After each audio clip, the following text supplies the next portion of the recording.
নির্বাচন commission পুনর্গঠনে search কমিটির করা চূড়ান্ত তালিকা বিকেলে দেয়া হবে রাষ্ট্রপতির কাছে। জনসমক্ষে প্রকাশের দাবি বিশিষ্টজনদের। সাংবাদিক শিমুল হত্যার ঘটনায় শাহজাদপুরের পৌর মেয়র মিরু রাজধানীর শ্যামলী থেকে গ্রেফতার। নেওয়া হয়েছে সিরাজগঞ্জে, আজ তোলা হতে পারে আদালতে। সুনামগঞ্জের দিরাইয়ে আওয়ামী লীগ নেতা সুরঞ্জিত সেনগুপ্তের শেষকৃত্য আজ। শ্রদ্ধা নিবেদনের জন্য মরদেহ নেওয়া হচ্ছে সিলেটে। ঘোষণার পরও ক্ষুদ্র নৃগোষ্ঠীর শিক্ষার্থীদের হাতে পৌঁছায়নি মাতৃভাষার বই। সরকারের আন্তরিকতার অভাবকেই দুষছেন সংশ্লিষ্টরা। এবং চাকরির চাহিদার সঙ্গে সংগতিপূর্ণ না হওয়ায় প্রতি বছর উচ্চশিক্ষা নেয়ার পরও বেকার থাকছে প্রায় অর্ধেক ডিগ্রিধারী। শিক্ষা ব্যবস্থায় সংস্কারের দাবি।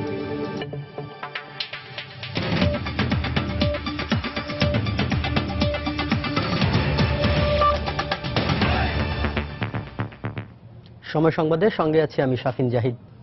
নির্বাচন কমিশন পুনর্গঠনে সার্চ কমিটির করা চূড়ান্ত তালিকা আজ রাষ্ট্রপতির কাছে জমা দেওয়া হবে। সার্চ কমিটির চূড়ান্ত তালিকা প্রকাশের দাবি জানিয়েছেন বিশিষ্টজনরা। এর মাধ্যমে বাছাই প্রক্রিয়ার স্বচ্ছতা নিশ্চিত হবে বলে মনে করেন তারা। চূড়ান্ত তালিকা জনসমক্ষে প্রকাশ করা হবে কিনা সে বিষয়ে এখনো সিদ্ধান্ত নেয়নি সার্চ কমিটি। নতুন ইসি গঠনে আইন না থাকায় 2012 সালের ন্যায় এবারও সার্চ কমিটি গঠন করেন রাষ্ট্রপতি। নিজেদের প্রথম বৈঠকে বিশিষ্ট নাগরিকদের সঙ্গে সাক্ষাতের পাশাপাশি রাজনৈতিক দলগুলোর কাছ থেকে 5টি করে নাম আহ্বান করে কমিটি। পরবর্তীতে দ্বিতীয় দফায় আরও 4 জন বিশিষ্ট নাগরিকের সঙ্গে মতবিনিময় করে সার্চ কমিটি। 3টি বৈঠক, 27টি রাজনৈতিক দলের কাছ থেকে প্রায় শতাধিক নামের তালিকা যাচাই বাছাই ও কমিটির নিজস্ব অনুসন্ধান শেষে সোমবার চূড়ান্ত তালিকা রাষ্ট্রপতির কাছে সার্চ কমিটির জমা দেওয়ার কথা রয়েছে। রাষ্ট্রপতির কাছে জমা দেওয়া চূড়ান্ত তালিকা জনসম্মুখে প্রকাশ করা উচিত বলে মনে করেন বিশিষ্টজনরা। বিশিষ্টজনের সাথে আলোচনা হয়েছে, পলিটিক্যাল পার্টির কাছ থেকে নাম নেওয়া হয়েছে, এত কিছু কিন্তু পাবলিকলি হয়েছে। আমি মনে করি যে নামটা প্রকাশ করলে কোনো তো অসুবিধা নেই এই পর্যায়ে, কারণ এই পর্যায়ে অনেক যাচাই বাছাই করে নামটা প্রকাশিত হচ্ছে। কাজে সেখানে খুব বড় ধরনের একটা বিতর্ক হবে নাম নিয়ে আমি মনে করি না। অন্তত লোকে জানতে পারবে কারা এরা, তাহলে আরো স্বচ্ছতা হলো। এদিকে তালিকা প্রকাশের বিষয়ে এখনো সিদ্ধান্তহীনতায় সার্চ কমিটি। তবে রাষ্ট্রপতির কাছে জমা দেওয়ার আগে নাম প্রকাশ ঠিক হবে না বলে জানিয়েছেন মন্ত্রিপরিষদ সচিব। সেই মহামান্য নাই, এখন নতুন মহামান্য কি সিদ্ধান্ত দেন আমরা জানি না, বলতে পারবো না। চূড়ান্ত সিদ্ধান্ত কোনোটা নেইনি।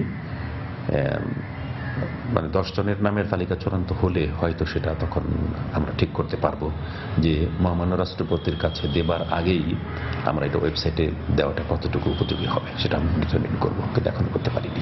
8 ফেব্রুয়ারি শেষ হচ্ছে বর্তমান কমিশনের মেয়াদ। রাশেদ লিমন, সময় সংবাদ, ঢাকা। বর্ষিয়ান রাজনীতিবিদ ও আওয়ামী লীগের উপদেষ্টা মণ্ডলীর সদস্য সুরঞ্জিত সেনগুপ্তের মরদেহ আজ তার গ্রামের বাড়ি সুনামগঞ্জের দিরাইয়ে নেওয়া হবে। সকাল 9টার দিকে ঢাকার ল্যাবেড হাসপাতাল থেকে তার মরদেহ হেলিকপ্টার করে সিলেটের উদ্দেশ্যে নিয়ে যাওয়া হয়। সর্বস্তরের মানুষের শ্রদ্ধা জানানোর জন্য তার মরদেহ সিলেট কেন্দ্রীয় শহীদ মিনারে রাখার কথা রয়েছে। বেলা 11:30টার দিকে সুরঞ্জিত সেনগুপ্তের মরদেহ নেওয়া হবে সুনামগঞ্জ শহরে। সেখানে শ্রদ্ধা নিবেদন শেষে বিকেল 3টায় সুনামগঞ্জের দিরাইয়ে তার গ্রামের বাড়িতে নেওয়া হবে শেষকৃত্য অনুষ্ঠানের জন্য।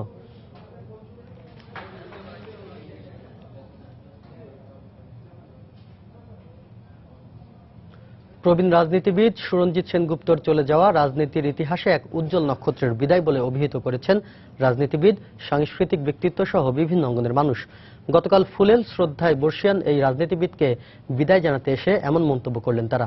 সুরঞ্জিত সেনগুপ্তের মৃত্যুতে শোক জানিয়েছেন রাষ্ট্রপতি মোহাম্মদ আব্দুল হামিদ, প্রধানমন্ত্রী শেখ হাসিনা, জাতীয় সংসদের speaker doctor Shirin Sharmin Chowdhury, BNP chairperson Begum Khaleda Zia সহ অনেকে। 7 বারের সংসদ সদস্য বর্ষিয়ান আওয়ামী লীগ নেতা সুরঞ্জিত সেনগুপ্তের মরদেহ রোববার বিকেলে আনা হয় জাতীয় সংসদের দক্ষিণ প্লাজায়। এ সময় তার প্রতি শ্রদ্ধা নিবেদন করেন রাষ্ট্রপতি অ্যাডভোকেট আব্দুল হামিদ। এরপর শ্রদ্ধা নিবেদন করেন প্রধানমন্ত্রী শেখ হাসিনা ও জাতীয় সংসদের স্পিকার শিরিন শারমিন চৌধুরী। এ সময় উপস্থিত ছিলেন আওয়ামী লীগের সিনিয়র নেতৃবৃন্দ সহ বিভিন্ন দলের নেতারা। এর আগে বেলা 12টায় সর্বস্তরের জনগণের শ্রদ্ধা নিবেদনের জন্য মরদেহ রাখা হয় ঢাকেশ্বরী মন্দিরে। এ সময় তার বর্ণাঢ্য কর্মময় ও রাজনৈতিক জীবনের স্মৃতিচারণ করেন একাল ও সেকালের রাজনীতিকরা। রাজনৈতিক ইতিহাসের উজ্জ্বল নক্ষত্র হিসেবে আখ্যা দিয়ে তারা বলেন, সুরঞ্জিতের মৃত্যুতে কেবল আওয়ামী লীগের নয়, ক্ষতি হয়েছে পুরো দেশের। পঞ্চদশ সংসদেরই যেটা আমরা করলাম, সব ক্ষেত্রেই তিনি তার অভিজ্ঞতার ছাপ রেখে গেছেন। 1971 সাল থেকে শুরু করে is his life as a parliamentarian. বাংলাদেশের বয়স আর তার পার্লামেন্টারি জীবন সমান, 45 বছর। উনি প্রগতিশীল ছিলেন, গণতান্ত্রিক ছিলেন এবং আপাদমস্তক নিখাত একটি অসাম্প্রদায়িক ব্যক্তিত্ব। এদেশের রাজনীতিতে, পার্লামেন্টের রাজনৈতিক ইতিহাসে একটা অনেক বড় শূন্যতা সৃষ্টি করলো। সুরঞ্জিত সেনের মতো একজন অভিজ্ঞ পার্লামেন্টারিয়ান এবং বিধিবিধান জানা অভিজ্ঞ ব্যক্তি হারানো আমাদের জন্য জাতীয় বিরাট লস হয়েছে। সকালে হাসপাতাল থেকে মরদেহ নেওয়া হয় সুরঞ্জিতের জিগাতলার বাসভবনে। সেখানে স্থানীয় এলাকাবাসী সহ অনেকেই আসেন প্রিয় রাজনীতিককে শেষবারের মতো বিদায় জানাতে। আমি আমার পক্ষ থেকে সর্বাত্মক চেষ্টা করব এবং মানুষের পাশে দাঁড়ানোর চেষ্টা করব। ওনার কাছ থেকে আমি যেটা শিখতে পেরেছি যে কোনো মানুষকে যেই আসুক তাকে সাহায্য করা। শুক্রবার হঠাৎ গুরুতর অসুস্থ হয়ে পড়ায় বর্ষিয়ান নেতা সুরঞ্জিতকে রাজধানীর একটি বেসরকারি হাসপাতালে ভর্তি করা হয়। শনিবার সন্ধ্যায় শারীরিক অবস্থার অবনতি হলে রাত 9টায় তাকে রাখা হয় লাইফ সাপোর্টে। রোববার ভোর 4:24 চিকিৎসকরা তাকে মৃত ঘোষণা করেন। সেখানে ছুটে আসেন তার শুভাকাঙ্ক্ষী ও দীর্ঘদিনের রাজনৈতিক সহচর। পার্লামেন্টারিয়ান, বাংলাদেশ পার্লামেন্টারি, আমার মনে হয় আমি সবসময় তাকে নাম্বার 1 বলতাম। আমার কাছে এখনো মনে হয় যে নাম্বার 1কে আমরা হারালাম। সোমবার সকাল 9টায় সিলেটে নেওয়া হবে সুরঞ্জিত সেনগুপ্তের মরদেহ। সকাল 10টায় শ্রদ্ধা নিবেদনের পর বিকেল 3টায় সুনামগঞ্জের দিরায়ে তার শেষকৃত্য অনুষ্ঠিত হওয়ার কথা রয়েছে। মুজাহিদ শুভ, সময় সংবাদ, ঢাকা। প্রবীণ রাজনীতিবিদ ও দক্ষ পার্লামেন্টারিয়ান সুরঞ্জিত সেনগুপ্তের মৃত্যুতে জাতীয় সংসদে শোক প্রস্তাব গৃহীত হয়েছে। গতকাল বিকেলে সদ্য প্রয়াত এই আওয়ামী লীগ নেতার শোক প্রস্তাবের উপর আলোচনা করতে গিয়ে প্রধানমন্ত্রী শেখ হাসিনা বিভিন্ন আন্দোলন সংগ্রামে সুরঞ্জিত সেনগুপ্তের অবদানের কথা তুলে ধরেন। বলেন, প্রবীণ নেতাদের আদর্শকে ধারণ করে দেশকে এগিয়ে নিতে হবে নতুনদের।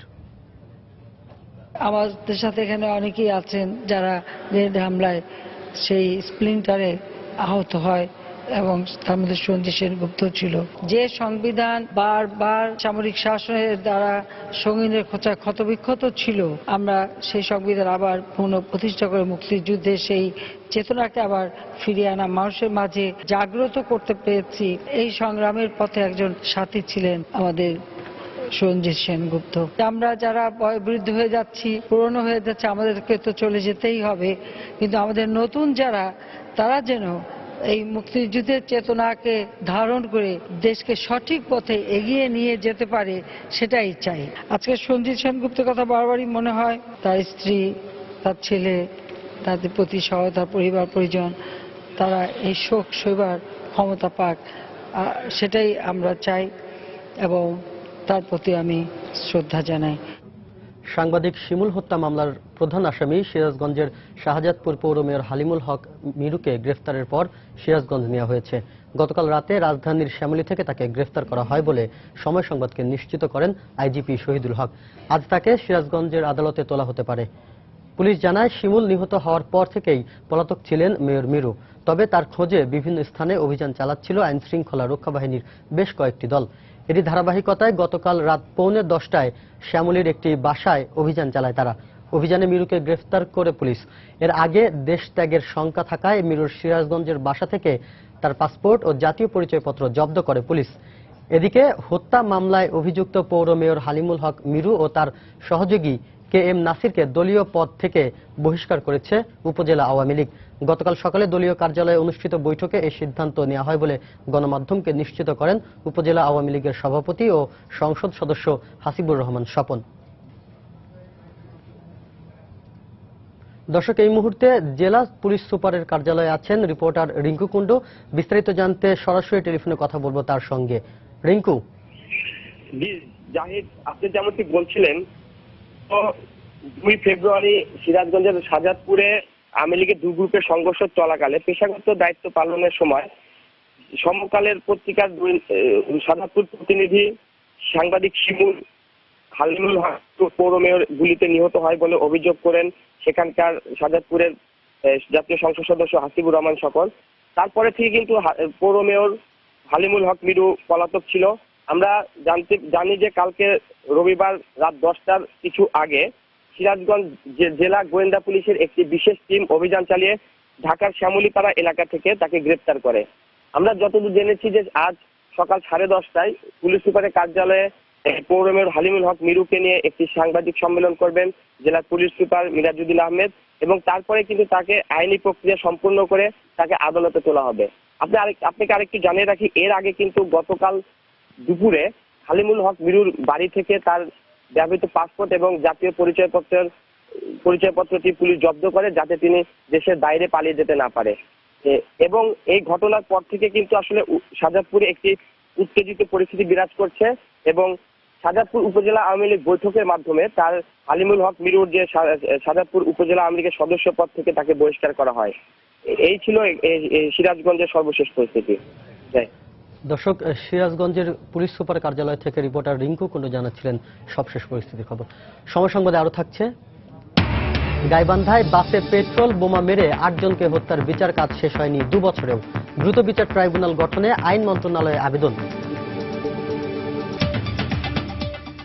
সরকারের 2010 সালের শিক্ষানীতিতে ক্ষুদ্র নৃগোষ্ঠীর 5টি ভাষায় বই দেওয়ার যে অঙ্গীকার, 6 বছর পর 1 জানুয়ারি বই উৎসবে তা কার্যকর হলেও বাস্তবায়ন হয়নি মাস পেরোলেও।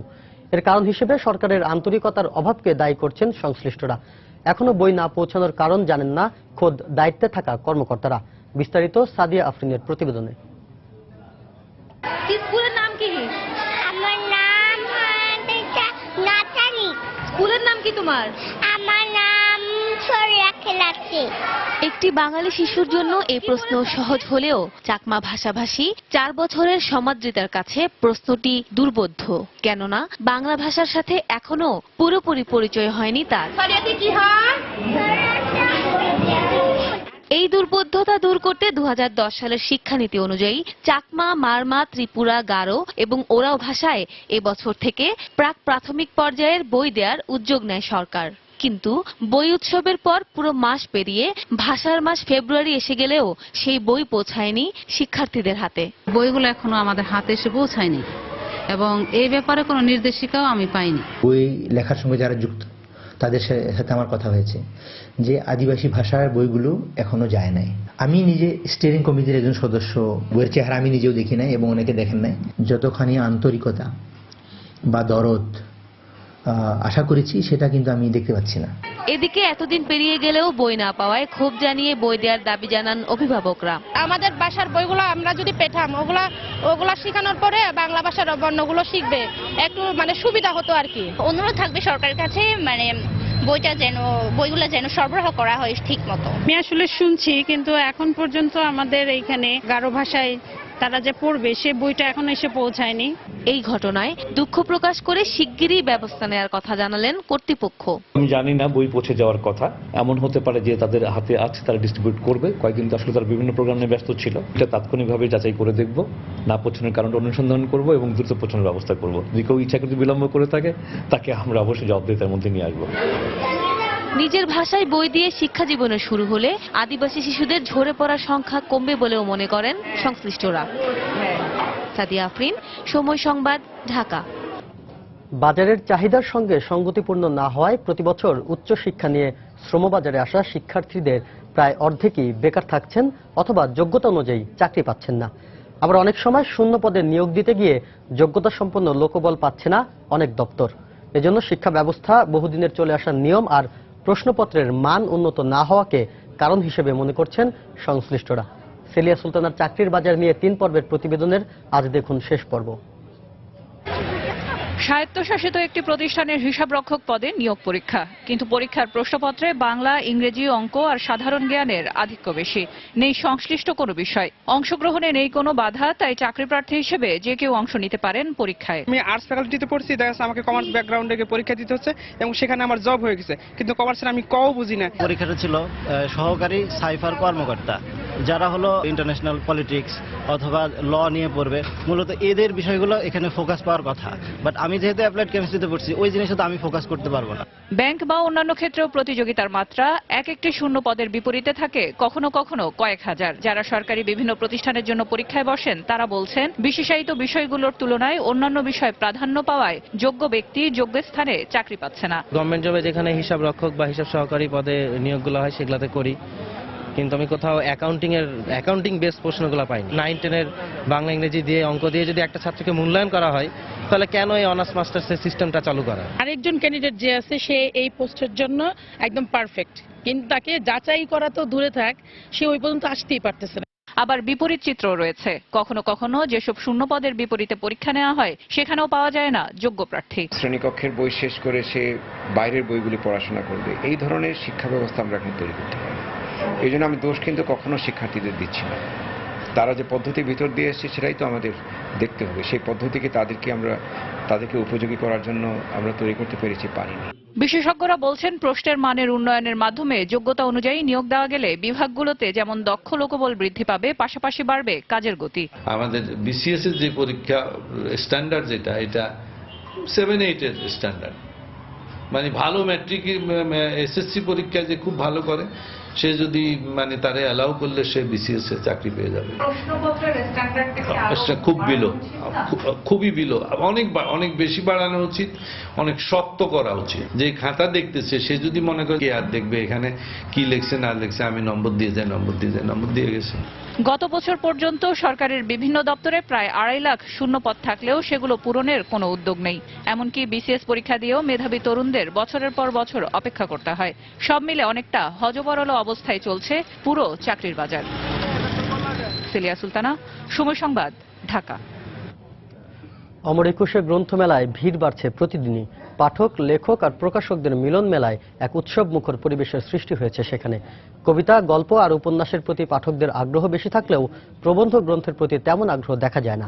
চাহিদা কম থাকায় লেখক, প্রকাশকরা আগ্রহ হারাচ্ছেন প্রবন্ধ গ্রন্থের প্রতি। বিস্তারিত ইমদাদুল হকের রিপোর্টে, ক্যামেরায় ছিলেন Saiful Islam.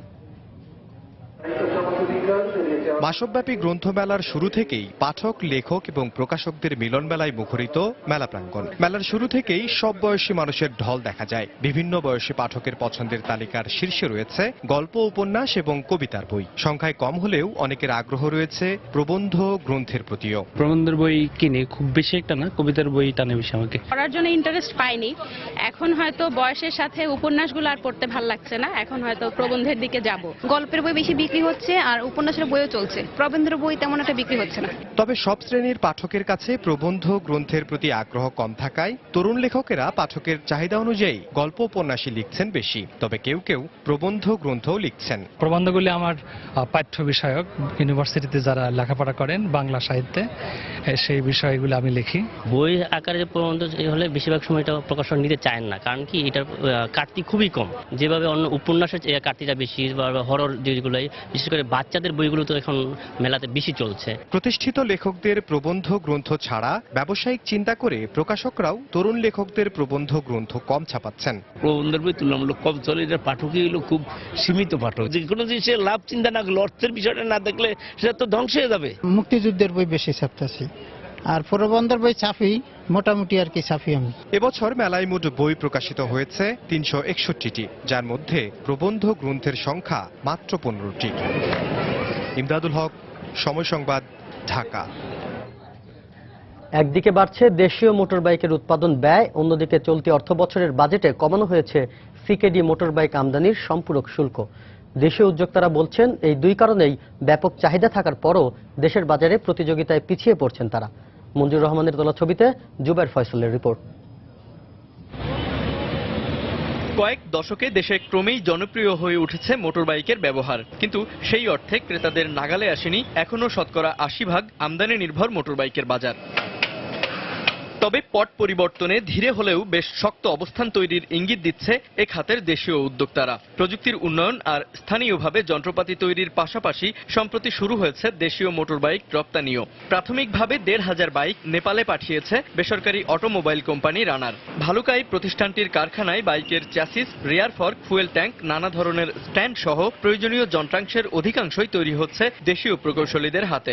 Main body plus fuel tank এগুলো আমরা এখানে তৈরি করতেছি, প্লাস আমাদের আপনার পাশে আছে ওয়েল্ডিং সেকশন, সেখানে বডিটা আমরা পুরো কমপ্লিট করতেছি। আস্তে আস্তে একটা ধাপ করে আসার পর আমাদের এখানে মেন ইঞ্জিন লাইনে যখন আসবে তখন আমরা ইঞ্জিন উঠাবো।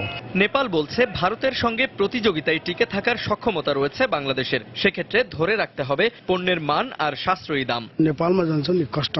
নেপালের বাজারে 80 সিসির মোটরবাইকের একমাত্র সরবরাহকারী বাংলাদেশ। আমরা চাই সাশ্রয়ী দামে উন্নত সেবা। এটা নিশ্চিত করতে পারলে বাংলাদেশি প্রতিষ্ঠানগুলো অনেক ক্ষেত্রেই এগিয়ে থাকবে।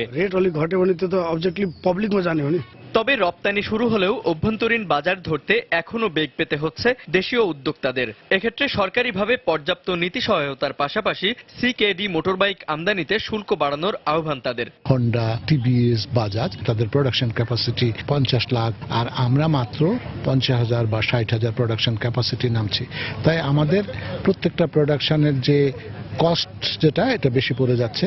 দেশে প্রতি বছর 4 লাখের বেশি মোটরবাইকের চাহিদা রয়েছে। প্রথমবারের মতো রফতানি শুরু হওয়ায় এ খাতে নতুন বিনিয়োগের সম্ভাবনাও জোরালো হচ্ছে। রফতানির ঝুড়িতে এবার নতুন পণ্য মোটরবাইক। নিঃসন্দেহে বিষয়টি সরকারের জন্য বেশ স্বস্তিদায়ক, কারণ পুরো ব্যাপারটি ঘটতে যাচ্ছে বেসরকারি খাতের একক প্রচেষ্টায়। এ ধরনের উদ্যোগ আরও সম্প্রসারিত হোক, বিশ্ববাজারে শক্ত অবস্থান তৈরি হোক মেড ইন বাংলাদেশের। জুবাইর ফয়সাল, সময় সংবাদ, ময়মনসিংহ। সময় সংবাদে আরো থাকছে, 7টি মুসলিম দেশের নাগরিকদের যুক্তরাষ্ট্রে প্রবেশের নিষেধাজ্ঞার পর চাপের মুখে নিউ ইয়র্কের ট্যাক্সি চালক প্রবাসী বাঙালিরা অর্থনৈতিক ক্ষতির সম্মুখীন।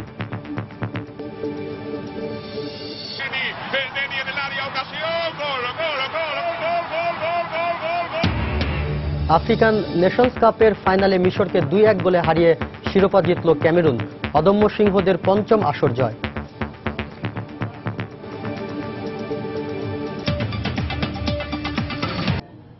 রাজশাহী প্রকৌশল ও প্রযুক্তি বিশ্ববিদ্যালয়ে শিক্ষার্থীদের অবরোধ প্রত্যাহারের প্রায় 5 ঘন্টা পর অনির্দিষ্টকালের জন্য ক্লাস পরীক্ষা বর্জনের ঘোষণা দিয়েছে শিক্ষক সমিতি। সামাজিক যোগাযোগ মাধ্যমে বিরূপ মন্তব্য করায় প্রায় 21 ঘন্টা ভিসি সহ 16 শিক্ষককে অবরুদ্ধ করে রাখার প্রতিবাদে গতকাল সন্ধ্যা 7:30টার দিকে রুয়েট শিক্ষক সমিতি অনির্দিষ্টকালের জন্য ক্লাস পরীক্ষা বর্জনের ঘোষণা দেয়। শিক্ষক সমিতির জরুরি সভায় এই সিদ্ধান্ত নেওয়া হয়। এর আগে গতকাল দুপুরে শিক্ষার্থীদের অব্যাহত আন্দোলনের মুখে রাজশাহী প্রকৌশল ও প্রযুক্তি বিশ্ববিদ্যালয়ের 33 ক্রেডিট পদ্ধতি বাতিলের ঘোষণা দেয় একাডেমিক কাউন্সিল।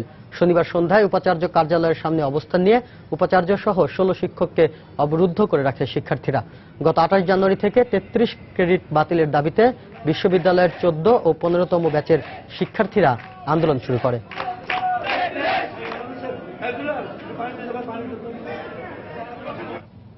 দর্শক, এই মুহূর্তে রুয়েট ক্যাম্পাসে আছেন রিপোর্টার রাকিবুল হাসান। সরাসরি চলে যাচ্ছি তার কাছে। রাকিব। ধন্যবাদ শাফিন। আসলে গতকাল রুয়েট শিক্ষক সমিতির ঘোষণা অনুযায়ী কিন্তু আজকে রুয়েটে প্রায় 14টি বিভাগে 42টির মতো ক্লাস হওয়ার কথা ছিল, কিন্তু আজ সকাল 8টা থেকে আমরা দেখছি কোনো ধরনের ক্লাস পরীক্ষা বা ল্যাব কিন্তু অনুষ্ঠিত হচ্ছে না। এবং আমরা শিক্ষকদেরকে দেখেছি সকাল থেকে তারা কিন্তু এসেছেন এবং তাদের যে দাপ্তরিক কাজগুলো সেগুলো কিন্তু তারা করছেন। এবং এর মধ্যে আমরা শিক্ষার্থীদেরও উপস্থিতি দেখেছি, তারা বিভিন্ন ক্লাসে গিয়েছেন, কিন্তু ক্লাস না হয় কিন্তু তারা ফিরে এসেছে। এবং এই পরিস্থিতিটা আমরা কিছুক্ষণ আগে রুয়েট শিক্ষক সমিতির যিনি সভাপতি তার সঙ্গে কথা বলছিলাম। তিনি যেমনটা বলছিলেন যে আসলে গত 28 জানুয়ারি থেকে 33 ক্রেডিট নিয়ে শিক্ষার্থীদের যে আন্দোলন, তারা কিন্তু সেই আন্দোলনের সময় থেকে এবং গত 2 দিনে কিন্তু এই যে রুয়েটের উপাচার্য সহ যে 16 শিক্ষককে অবরুদ্ধ করে রাখা প্রায় 21 ঘন্টা, সেই সময় কিন্তু শিক্ষকরা অভিযোগ করছেন যে তাদের সঙ্গে নানা ধরনের অসদাচরণ করা হয়েছে। এমনকি সামাজিক যোগাযোগ মাধ্যম ফেসবুকেও নানান ধরনের বিরূপ মন্তব্য করেছে শিক্ষার্থীরা। তো শিক্ষকদের পক্ষ থেকে তারা যেটি বলছেন যে আসলে একজন সাধারণ শিক্ষার্থী তারা এতটা কিন্তু আসলে সাহস দেখাবেন না। এর মধ্যে হয়তো অন্য কোনো উদ্দেশ্য প্রণোদিত ভাবেই কিন্তু কিছু কিছু শিক্ষার্থী তারা এই কাজটি করেছেন। তো তাদের মূলত যে দাবিটি, তারা খুব দ্রুত সেই সমস্ত শিক্ষার্থীদের রুয়েট প্রশাসনকে চিহ্নিত করতে বলেছেন এবং তাদের যথাযোগ্য শাস্তির ব্যবস্থা না করা পর্যন্ত তারা ক্লাসে ফিরবেন না। এবং তারা যেটি বলছেন যে আসলে ছাত্র শিক্ষক যে সম্পর্কটি, সেই সম্পর্কের মাঝে এই ধরনের আচরণটা তারা কোনোভাবেই মেনে নিতে পারছেন না এবং তারা এটির বারবার জোর দাবি জানাচ্ছে যে আসলে এই সমস্ত শিক্ষার্থী যারা কিনা এই ধরনের কাজগুলো করেছেন এবং সাহসিকতা দেখিয়েছেন, তারা কি কারণে এই কাজটি করলো সেটি উদ্ঘাটন করা হোক এবং সেই পর্যন্ত তারা ক্লাসে ফিরবেন না এবং কোনো ধরনের ল্যাব বা শিক্ষার্থীদের কোনো পরীক্ষা তারা গ্রহণ করবেন না। কিন্তু এর মধ্যে যে সমস্ত একাডেমিক কাজগুলো রয়েছে, দাপ্তরিক যে সমস্ত কাজগুলো তাদের রয়েছে, তারা সেই সমস্ত কাজগুলো করবেন বলে আমাদের জানিয়েছেন। এবং আরেকটি জিনিস সাফিন আপনাকে বলে রাখি যে রুয়েটে গতকাল 7:30টার পর থেকে এই শিক্ষক সমিতি এই ঘোষণা দেওয়ার পরে কিন্তু তা এখনো পর্যন্ত রুয়েটের যে পরিস্থিতি সেটি হচ্ছে সবকিছুই কিন্তু স্বাভাবিক রয়েছে, কিন্তু ক্লাস পরীক্ষা হচ্ছে না। এখন যতক্ষণ পর্যন্ত না এই ধরনের যারা এই ধরনের কর্মকাণ্ডের সঙ্গে জড়িত শিক্ষার্থীরা তাদেরকে প্রশাসনের পক্ষ থেকে ব্যবস্থা নেওয়া হচ্ছে, ততক্ষণ পর্যন্ত এই অবস্থায় চলতে থাকবে বলে জানিয়েছে শিক্ষকরা। তো সাফিন, এই ছিল আমার কাছে সর্বশেষ। গাইবান্ধায় যাত্রীবাহী বাসে পেট্রোল বোমা মেরে নারী ও শিশুসহ 8 জন নিরীহ মানুষকে হত্যার 2 বছরেও শেষ হয়নি বিচার কাজ। তবে দ্রুত বিচার ট্রাইব্যুনাল স্থাপন করে বিচারের জন্য আইন মন্ত্রণালয়ে আবেদন করা হয়েছে বলে জানিয়েছেন পাবলিক প্রসিকিউটর। তিনি জানান, আবেদন মঞ্জুর হলেই বিচার কাজ শুরু হবে। আরো জানাচ্ছেন হেদায়েতুল ইসলাম বাবু, ছবি তুলেছেন ওবায়দুল ইসলাম। কিছুতেই ছেলে হারানোর বেদনা ভুলতে পারছেন না মা মজিদা বেগম। ছেলের কথা মনে হলেই চোখের জলে বুক ভেসে যায় তার। কখনো বাড়ির উঠান, আবার কখনো কবরের পাশে দাঁড়িয়ে অঝরে কাঁদেন। 2 বছর ধরে এভাবেই ছেলে হারানোর কষ্ট বুকে নিয়ে বেঁচে আছেন তিনি। আর মৃত্যুর হাত থেকে যারা বেঁচে গেছেন তাদের তাড়া করে সেদিনের ভয়াবহ স্মৃতি। মনে করছি যে বাঁচবো না, পরে মাথাটা নিচু করছি, একটু আরাম লাগছে, পরে আমি জোরে ধাক্কা দিচ্ছি, আর কিছু কইতে পারি না। জ্বালানা ভাঙিয়ে আমরা বাইরে হয়েছি, বাইরে কেউ বাইরে হতে পারছে, কেউ পারে নাই। গাড়িতে পুড়িয়ে ছাই হয়ে গেছে। গাড়ির ভিতরে আর 1 মিনিট থাকতাম, তাহলে মনে হয় গাড়ির ভিতরে আর যতগুলো লোক ছিল অতগুলো লোক বাঁচার কথা ছিল না। পেট্রোল বোমার আগুনে পুড়ে শেষ হয়ে গেছে নিহত ও আহত পরিবারগুলোর সব স্বপ্ন। কিন্তু এখনো দোষীদের বিচার না হওয়ায় আক্ষেপের শেষ নেই হতাহতদের স্বজন ও এলাকাবাসীর। যারা এই কর্ম, এই অপকীর্তি করেছে তাদের কতটুকু শাস্তি হবে বা বিচারে কি হবে? এলাকাবাসীর পক্ষ থেকে সবাই চাচ্ছি যে এর একটা বিচার হওয়া দরকার এবং অপরাধী যে করেছে তার ফাঁসি হওয়া দরকার। তবে আদালতের পাবলিক প্রসিকিউটর জানালেন, 2013 থেকে 15 সাল পর্যন্ত গাইবান্ধায় দায়ের হওয়া 53টি নাশকতার মামলার বিচারের জন্য দ্রুত বিচার ট্রাইব্যুনাল গঠনের আবেদন করা হয়েছে। এই 53টি মামলা যেহেতু একটা কোর্টে বিচার করা সম্ভব না এখন যে বর্তমান আইনি ব্যবস্থায়, আমাদের যদি বিশেষ ট্রাইব্যুনাল স্থাপন করেন রংপুর বিভাগে, তাহলে আমরা মামলাগুলি দ্রুত নিষ্পত্তি করতে পারবো ইনশাআল্লাহ। 2015 সালের 6 ফেব্রুয়ারি গাইবান্ধার তুলসীঘাটে যাত্রীবাহী বাসে পেট্রোল বোমা নিক্ষেপ করে জামাত শিবির ক্যাডাররা। এতে শুধু মারাই যায়নি, দগ্ধ হয় 37 জন। হেদায়েতুল ইসলাম বাবু, সময় সংবাদ, গাইবান্ধা। অবশেষে শুরু হয়েছে বরগুনার 33 কেবি বিদ্যুৎ লাইনে আর্থওয়্যার ও মাফলিং এর কাজ। কিন্তু কাজটি বাস্তবায়নে ব্যাপক অনিয়মের অভিযোগ রয়েছে ঠিকাদারি প্রতিষ্ঠানের নামে। যেভাবে কাজটি বাস্তবায়ন হচ্ছে তাতে কোনো অংশে ভোগান্তি কমবে না জেলাবাসীর।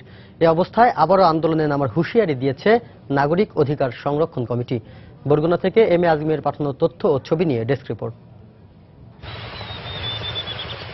পিরোজপুরের ভান্ডারিয়া থেকে দীর্ঘ 68 কিলোমিটার জরাজীর্ণ বিদ্যুৎ লাইনটি দিয়ে বিদ্যুৎ আসে বরগুনায়। বর্ষা মৌসুমে বৈদ্যুতিক খুঁটির গোড়া মাটি নরম হয়ে পড়ায় প্রায় হেলে পড়ে। একটি খুঁটি হেলে পড়লে 2 থেকে 3 দিন বিদ্যুৎ বিচ্ছিন্ন থাকতে হয় বরগুনাবাসীকে। জেলাবাসীর আন্দোলনের মুখে বিদ্যুৎ লাইনটির সংস্কার ও খুঁটির গোড়ায় মাফলিং ও আর্থওয়্যার দেওয়ার সিদ্ধান্ত নেয় বিদ্যুৎ বিভাগ। চলতি বছরের জানুয়ারি মাসে শুরু হয় মাফলিং এর কাজ। কিন্তু খুঁটির গোড়ায় দৈর্ঘ্য, প্রস্থ ও গভীরতায় 39 ইঞ্চি করে বালু, খোয়া ও সিমেন্টের ঢালাই দেওয়ার কথা থাকলেও দৈর্ঘ্য প্রস্থে দেওয়া হচ্ছে সর্বোচ্চ 29 ইঞ্চি। আর মাটি খুঁড়ে গভীরতা মাপলে দেখা যায় 39 ইঞ্চির পরিবর্তে ঢালাই দেওয়া হয়েছে মাত্র 9 ইঞ্চি। এছাড়া হেলে পড়া খুঁটিগুলোকে সোজা না করে এর গোড়ায় দেওয়া হচ্ছে ঢালাই। কাজটি শুরু থেকে কর্ম এলাকায় ঠিকাদারকে খুঁজে পাওয়া যায়নি, তবে শ্রমিকরা জানায় ঠিকাদার তাদেরকে 18 ইঞ্চি দিতে বলেছেন, তবে তারা আরো কমিয়ে দিচ্ছেন। স্যার আমি 18 ইঞ্চি করি, কিন্তু অনেক জায়গায় সমস্যা, এটা 1 ফুট পাইছেন, ওই জন্য নিচে গেলে 1 ফুট, আবার কোনো মাটি কাটার কারণে সারা 2 ইঞ্চি বেশি বেশি কম হয়। মোবাইল ফোনে ঠিকাদার পলাশ চৌধুরী অভিযোগ করেন জেলার বিদ্যুৎ বিভাগ টাকা না পেয়ে তার বিরুদ্ধে ষড়যন্ত্র করছে। তিনি জানান কাজটি শ্রমিকদের চুক্তিতে দিয়েছেন, তারাই অনিয়ম করছে। আমি তো মনে করেন যে যা ভাষা যা ব্যবহার করা করছি, ঠিক আছে, আপনি কিন্তু ওদেরকে কন্ট্রাক্টে কাজ দেওয়া, বুঝতে পারছেন? হ্যাঁ, ওরা যদি একটু কম দেয়, এটা কিন্তু আমার ব্যাপারটা বুঝুন, কিন্তু আমার বেনিফিট, আমি কিন্তু কন্ট্রাক্টে যাবো। আর নিম্নমানের এই কাজ নিয়ে ক্ষুব্ধ নাগরিক অধিকার সংরক্ষণ কমিটি। বিদ্যুৎ বিভাগের ঊর্ধ্বতন কর্তৃপক্ষের সাথে আমরা যোগাযোগ করব এবং এই কাজটি কিছুতেই করতে দেওয়া যাবে না। আমরা অচিরেই এই কাজটি বন্ধ করার চেষ্টা করব। তবে জেলা বিদ্যুৎ বিভাগের কর্মকর্তারা এ ব্যাপারে কোনো কিছুই জানেন না। দুই একটা একটু সমস্যা আছে, একটু মেজারমেন্টের চাইতে কম করছে, তা অ্যাকচুয়ালটা কি এটা আমিও জানি না, তবে মৌখিকভাবে শুনছি। সব দিকে 1 মিটার হওয়ার কথা, 1 মিটার দৈর্ঘ্য, 1 মিটার প্রস্থে, 1 উচ্চতা হওয়ার কথা। যদি 9 ইঞ্চি হয় সেরকম কাজে মানসম্মত হবে না। 33 কেভির লাইনটি সংস্কারে এবছর বিদ্যুৎ বিতরণ ব্যবস্থা শক্তিশালীকরণ প্রকল্পের মাধ্যমে 29 কোটি টাকা বরাদ্দ দেওয়া হয়েছে। সময় সংবাদ, বরগুনা। পঞ্চগড়ে বাণিজ্যিকভাবে তেজপাতা চাষ করে লাভবান হচ্ছেন চাষিরা। উৎপাদিত তেজপাতা কৃষকের কাছ থেকে সরাসরি কিনে নিচ্ছে মশলা প্রস্তুতকারী নামি দামি কোম্পানিগুলো। জেলার কৃষি কর্মকর্তারা বলছেন, পোকামাকড় ও রোগবালাই তেমন না থাকায় দিন দিন বাড়ছে তেজপাতার চাষ। আব্দুর রহিমের পাঠানো তথ্য ও ছবি নিয়ে ডেস্ক রিপোর্ট।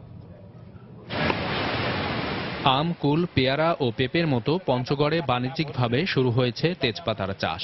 বিঘার পর বিঘা জমিতে লাগানো হয়েছে তেজপাতার গাছ।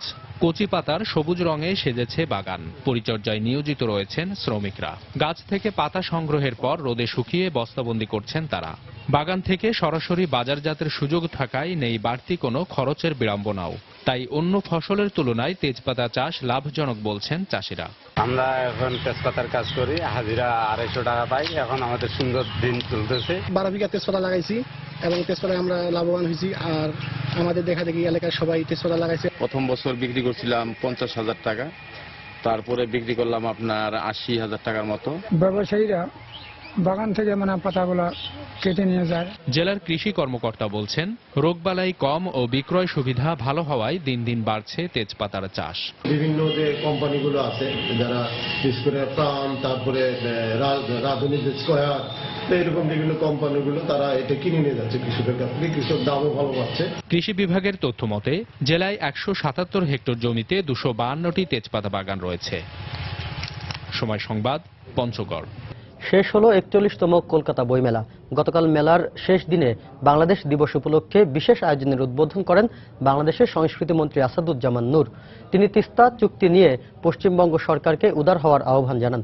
এ ধরনের আয়োজন দুদেশের সম্পর্ক আরও সুদৃঢ় করবে বলেও আশা প্রকাশ করেন পশ্চিমবঙ্গের তথ্য ও প্রযুক্তি মন্ত্রী ব্রাত্য বসু। কলকাতা থেকে সুব্রত আচার্যের পাঠানো তথ্য ও ছবি নিয়ে ডেস্ক রিপোর্ট।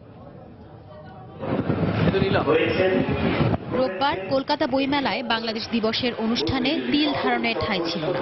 ইউবিআই অডিটোরিয়ামে আয়োজিত ওই অনুষ্ঠানে উপস্থিত ছিলেন বাংলাদেশের নারী ও শিশু বিষয়ক মন্ত্রী মেহের আফরোজ চুমকি, কলকাতায় বাংলাদেশের উপদূতাবাসের ডেপুটি হাই কমিশনার জকি আহাদ সহ অনেকে।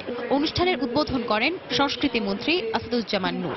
এ সময় তিনি তিস্তা চুক্তি নিয়ে পশ্চিমবঙ্গ সরকারকে আরও উদার হওয়ার আহ্বান জানান। অন্যদিকে দুই দেশের সুসম্পর্ক অক্ষুণ্ণ রাখার তাগিদ দেন পশ্চিমবঙ্গের তথ্য প্রযুক্তি মন্ত্রী। বাংলাদেশের মানুষ এখনো তাকিয়ে আছে তিস্তার পানি সমস্যা সমাধানে। আমি দৃঢ়ভাবে বিশ্বাস করি পশ্চিমবঙ্গের মাননীয় মুখ্যমন্ত্রী, তিনি বাংলাদেশের একজন পরম বন্ধু। তার উদারতায়, বন্ধুত্বে আমরা নিশ্চয়ই অচিরে এই সমস্যাগুলি আমরা সমাধান করতে পারবো।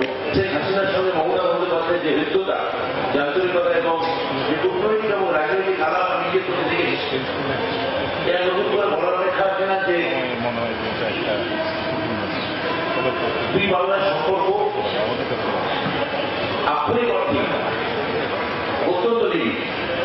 এবারের বাংলাদেশ দিবসটি বাংলা কবিতার জন্য উৎসর্গ করা হয়। এ উপলক্ষে বাংলাদেশের প্রখ্যাত কবি আসাদ চৌধুরী অনুষ্ঠানের শুরুতেই কবিতা নিয়ে মূল প্রবন্ধ পাঠ করেন। যে আত্মীয়তাটা না, এটা বাংলা বর্ণমালার আত্মীয়তা। আমাদের চণ্ডীদাস, আমাদের গোবিন্দ দাস, আমাদের ভারতচন্দ্র রায়, আমাদের সব কবি, এমনকি আমাদের রবীন্দ্রনাথ যে বর্ণমালায় লিখতেন, আমার মতো সাধারণ মানুষও সেই বর্ণমালায় লিখে। বইমেলার বাংলাদেশ দিবসে তো আসা আমাদের ভালো লাগছে যে বেশ ভালো জনসমাগম, আর বাংলাদেশ থেকেও বেশ ভালো প্রস্তুতি নিয়ে আসা হয়েছে। মেলার শেষ দিনে বহু কবি, লেখক ও পাঠকদের সমাগম হয়। এবছর বাংলাদেশের প্যাভিলিয়নে বইয়ের বিক্রি অতীতের সব রেকর্ড ছাড়িয়ে গেছে বলে জানান বিক্রেতারা। পছন্দের বই পেয়ে খুশি ক্রেতারাও। শুধুমাত্র বাংলাদেশের বই কিনবো বলে এবং হুমায়ুন আহমেদের বই কিনবো বলে এসেছি। মনে বইয়ের প্রতি যে ঝোঁক আর বই কেনার প্রতি যে একটা আগ্রহ, সেটা কিন্তু বহিঃপ্রকাশনের মেলার মধ্যে থেকেই প্রকাশ পায়। এবারের বই মেলা শুরু হয় 25 জানুয়ারি। আগামী বছর মেলা নতুন কোনো স্থানে আয়োজনের পরিকল্পনা রয়েছে বলে জানানো হয়। সংবাদ, কলকাতা। মার্কিন প্রেসিডেন্ট ডোনাল্ড ট্রাম্পের 7টি মুসলিম দেশের নাগরিকদের যুক্তরাষ্ট্রে প্রবেশের উপর নিষেধাজ্ঞা জারির পর চাপের মুখে পড়েছে নিউ ইয়র্কে ট্যাক্সি চালক পেশায় নিয়োজিত প্রবাসী বাঙালিরা। বিদ্বেষমূলক পরিস্থিতিতে পড়ার আশঙ্কার মতো মানসিক চাপ ছাড়াও অর্থনৈতিকভাবে ক্ষতির শিকার হচ্ছেন তারা। যুক্তরাষ্ট্রের নিউ ইয়র্ক থেকে শেহাবুদ্দিন কিসলুর পাঠানো তথ্য ও ছবি নিয়ে ডেস্ক রিপোর্ট। নিউ ইয়র্কে বিভিন্ন দেশের প্রায় 1 লাখ অভিবাসী ট্যাক্সি চালনা পেশায় নিয়োজিত। এদের কেউ কেউ জড়িত উবার চালনার সঙ্গে। এর মধ্যে নারী পুরুষ মিলিয়ে প্রবাসী বাংলাদেশির সংখ্যা প্রায় 30,000। অনেকেই লেখাপড়ার ফাঁকে কিংবা পূর্ণকালীন পেশা হিসেবে বেছে নিয়েছেন এ কাজ। কিন্তু 7টি মুসলিম দেশের নাগরিকদের যুক্তরাষ্ট্রে প্রবেশে নিষেধাজ্ঞা জারির পর তারা এখন উদ্বিগ্ন, বর্ণবাদীদের বিদ্বেষের মুখোমুখি হবার আশঙ্কায়। অনেকে গাড়ি নিয়ে রাস্তায় বেরোতেও শঙ্কাবোধ করছেন। যাত্রীদের অনেকে উবারের অ্যাপস মুছে ফেলায় কমে গেছে এর গ্রাহক সংখ্যা। প্রায় 3 লক্ষ যাত্রী উবারের অ্যাপস ডিলিট করে দিচ্ছে। আমরা মাঝে মাঝে আতঙ্কের মধ্যেও থাকি, কারণ হচ্ছে যে অনেক যাত্রী অনেক সময় অনেক খারাপ ব্যবহার করে। সামটাইমস কোনো যাত্রী আবার এটাও বলে যে you are not belongs to here. ভবিষ্যতে অভিবাসী নিষেধাজ্ঞার তালিকায় বাংলাদেশ পড়বে কিনা এ প্রশ্নের উত্তর খুঁজতে হিমশিম খাচ্ছেন অনেকে। বাংলাদেশি কমিউনিটি খুব বেশি ভীত নই, যেহেতু আমাদের দেশটাকে এই 7টা দেশের মধ্যে ইনক্লুড করা হয়নি, এটা সত্য। ডোনাল্ড ট্রাম্পের উপদেষ্টা পরিষদে উবারের সিইও ট্রাভিস ক্যালানিক যোগ দেওয়ার ঘটনায় অ্যাপস মুছে ফেলে উবার প্রত্যাখ্যান করে 3 লাখ গ্রাহক। ধারণা করা হচ্ছে তার পদত্যাগেও এসব গ্রাহক আর উবারে ফিরবে না। সময় সংবাদ, নিউ ইয়র্ক, যুক্তরাষ্ট্র। নিজ দেশকে প্রশ্নবিদ্ধ করে রুশ প্রেসিডেন্ট ভ্লাদিমির পুতিনের পক্ষে সাফাই গাইলেন মার্কিন প্রেসিডেন্ট ডোনাল্ড ট্রাম্প। সম্প্রতি ফক্স নিউজের সাংবাদিক বিল ওরেল প্রেসিডেন্ট ট্রাম্পের সাক্ষাৎকার নেওয়ার সময় পুতিনকে খুনি আখ্যা দিয়ে বলেন তিনি রাশিয়ায় হত্যাযজ্ঞ চালাচ্ছেন। এর প্রতিক্রিয়ায় ট্রাম্প পাল্টা প্রশ্ন করে বলেন যুক্তরাষ্ট্রেও খুন রাহাজানির মতো ঘটনা ঘটছে। সাক্ষাৎকারে ট্রাম্প পুতিনের সঙ্গে সম্পর্ক উন্নয়নের বিষয়ে তার আগ্রহের কথা পুনর্ব্যক্ত করেন। জঙ্গি গোষ্ঠী আইএস সহ বিশ্বব্যাপী জঙ্গিবাদ মোকাবেলায় পুতিনের সঙ্গে কাজ করার গুরুত্বের কথা তুলে ধরেন তিনি। নির্বাচনী প্রচারণার শুরু থেকেই ট্রাম্প রাশিয়ার পক্ষে সাফাই গেয়ে আসছেন। ওবামার চাইতে পুতিন যোগ্য নেতা এমন মন্তব্য করে সমালোচনার মুখে পড়েছিলেন তিনি।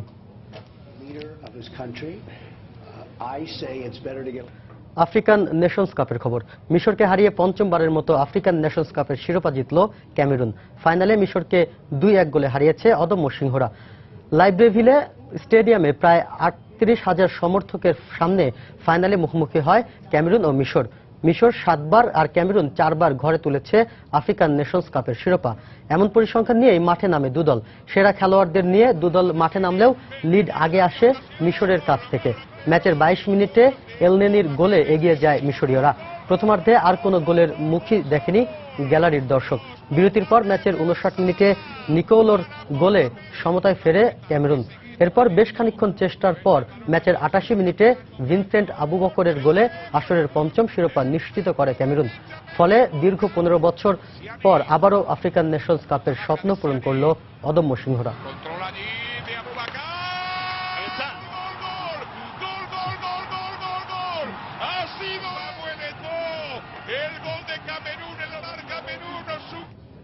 এ পর্যায়ে শীর্ষ সংবাদগুলো জানিয়ে দিচ্ছি আরেকবার। নির্বাচন কমিশন পুনর্গঠনে সার্চ কমিটির করা চূড়ান্ত তালিকা বিকেলে দেয়া হবে রাষ্ট্রপতির কাছে। জনসমক্ষে প্রকাশের দাবি বিশিষ্টজনদের। সাংবাদিক শিমুল হত্যার ঘটনায় শাহজাদপুরের পৌর মেয়র মিরু রাজধানীর শ্যামলী থেকে গ্রেফতার। নেওয়া হয়েছে সিরাজগঞ্জে, আজ তোলা হতে পারে আদালতে। সুনামগঞ্জের দিরাইয়ে আওয়ামী লীগ নেতা সুরঞ্জিত সেনগুপ্তের শেষকৃত্য আজ। শ্রদ্ধা নিবেদনের জন্য মরদেহ নেওয়া হয়েছে সিলেটে।